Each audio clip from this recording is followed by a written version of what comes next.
Pensa só, século XIX, coração da Amazônia. Uma expedição parte para mapear o que ninguém conhecia. De um lado você tem o sextante, o grande símbolo da ciência europeia, da precisão. E do outro, o remo, a ferramenta do conhecimento que nasce da terra, da água. Essa aqui é a história de como esses dois mundos se encontraram e se precisaram nas águas de um dos rios mais traiçoeiros do planeta. Bom, vamos lá. Esse aqui é o Rio Purus. E ele não é só um cenário, não. Ele é um personagem central nessa história. Um rio que simplesmente não corre em linha reta. Ele se contorce, ele hesita, ele dá voltas em si mesmo. É um verdadeiro labirinto de água que nem a própria natureza consegue manter no lugar por muito tempo. E isso já nos joga direto na grande pergunta, né? Como é que instrumentos de precisão, tipo bússolas, sextantes, poderiam de alguma forma capturar a essência de um rio que era a definição da inconstância? A resposta, como a gente vai ver, não está nos instrumentos, mas sim na união de duas inteligências muito, mas muito diferentes. Para a gente entender o tamanho do desafio, primeiro a gente precisa entender o rio. O Purus não é um caminho. Ele é tipo uma memória viva da paisagem, um organismo que está sempre mudando. Olha só, os números aqui mostram o tamanho da loucura. Se você traçar uma linha reta da nascente até a foz, o Purus tem mais ou menos 1.500 quilômetros. Mas se você for navegar por ele, seguindo todas as suas curvas sem fim, a distância simplesmente dobra, vai para quase 3.000 quilômetros. Imagina o desespero de um cartógrafo tentando colocar isso no papel de um jeito que faça sentido. E essa descrição do geógrafo Delgado de Carvalho, nossa, ela é perfeita. Um rio volúvel e incerto. As margens dele desmoronam, ilhas novas aparecem do nada. O caminho que funcionou hoje, amanhã talvez já não exista mais. Mapear o Purus era quase como tentar desenhar o vento. E foi nesse cenário completamente imprevisível que, em 1864, dois homens de mundos totalmente opostos se juntaram. Um representava o conhecimento que vem dos livros, dos instrumentos, o outro o conhecimento que está gravado na pele, na observação.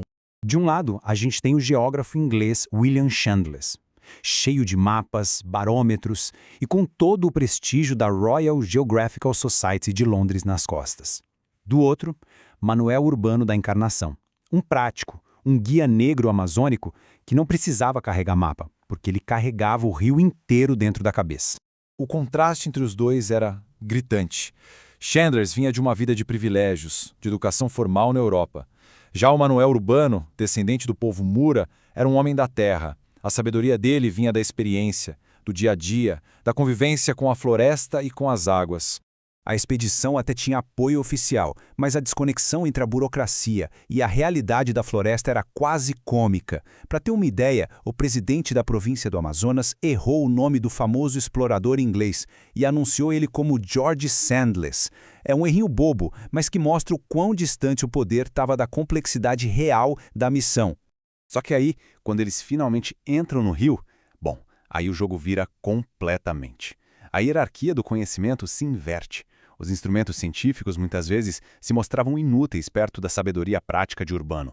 Essa imagem aqui, ela fala por si só, né? É o Urbano que está de pé, apontando o caminho, ditando a rota, é ele quem lê os sinais da natureza. Enquanto isso, Chandless e sua equipe estão ali sentados, anotando, tentando traduzir aquele saber vivo para a linguagem fria dos dados científicos. E tem um trecho poético que resume essa diferença de um jeito espetacular.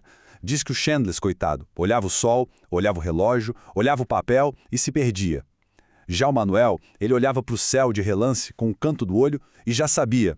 Sabia que o rio ia fazer uma curva tão fechada que a frente do barco ia quase encostar na traseira. E o mais impressionante é que o próprio Chandless, o cientista europeu, ficou maravilhado com isso. Nos relatórios dele, ele descreveu Urbano como alguém que possuía uma grande inteligência natural. E essa admiração não era só pela navegação, não. Chandless conta que o Urbano, só de olhar uns fósseis na margem, deduziu sozinho que aquelas rochas um dia já tinham sido moles e moldadas pela água. Uma dedução geológica complexa feita na pura observação. E é aqui que a gente chega no ponto central de tudo isso. O Manuel Urbano não foi só um guia que apontava o caminho. Ele foi a fonte intelectual da expedição. Ele foi, na verdade, o verdadeiro arquiteto do mapa que um dia chegaria em Londres. Pensa assim, cada coordenada que o Chandless anotava no seu caderninho, cada nome de afluente, cada informação sobre os povos indígenas, tudo isso nascia de conversas com o Urbano. O inglês basicamente traduzia para o papel o conhecimento que o Urbano traduzia do rio e das pessoas que viviam ali. Olha só essa tabela de línguas indígenas, é um trabalho etnolinguístico valiosíssimo. Ela foi publicada com o nome do Chandless, claro, mas foi a diplomacia, a capacidade de tradução do Urbano, que tinha muita influência entre os povos do Purus, que permitiu que essas palavras fossem coletadas.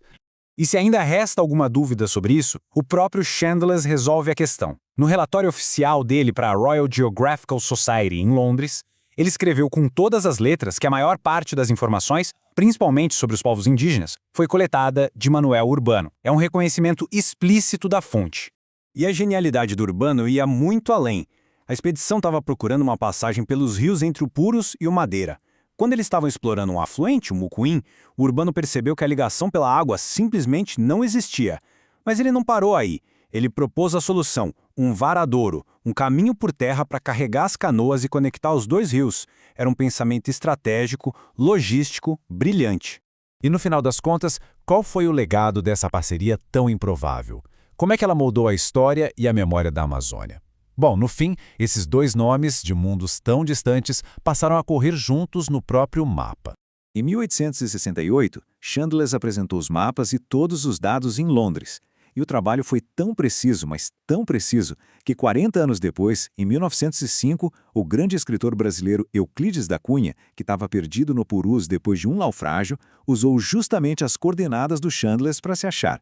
Ou seja, a ciência do inglês, que foi alimentada pelo saber do prático, virou um guia seguro para gerações futuras. Essa imagem aqui, para mim, ela resume tudo. É o encontro de dois saberes, o científico e o empírico, dentro de uma canoinha no meio da imensidão da Amazônia. Uma colaboração que produziu um dos mapeamentos mais importantes da história da região. E no fim das contas, a própria geografia fez questão de reconhecer essa parceria. Hoje, existe o rio Chandless, lá no Acre, e também existe o rio Manuel Urbano, que é um afluente do próprio Purus. Os nomes deles foram gravados para sempre na paisagem que eles ajudaram a desvendar. Mas a história, como a gente sabe, nem sempre é justa na hora de distribuir os créditos, né? Existe um verso que diz que as coordenadas que guiaram Euclides da Cunha eram do Chandless, mas o conhecimento, a diplomacia e o silêncio que permitiram que essas coordenadas fossem medidas, isso tudo pertencia a Manuel Urbano. E talvez a reflexão final seja essa. O Euclides da Cunha navegou usando aqueles dados como se fossem a sua estrela-guia. Mal sabia ele que aquela estrela, a verdadeira fonte da luz que o guiava no meio da escuridão, tinha um rosto mestiço e um nome Mura. A história do Purus, no fundo, é e sempre foi a história de Manuel Urbano.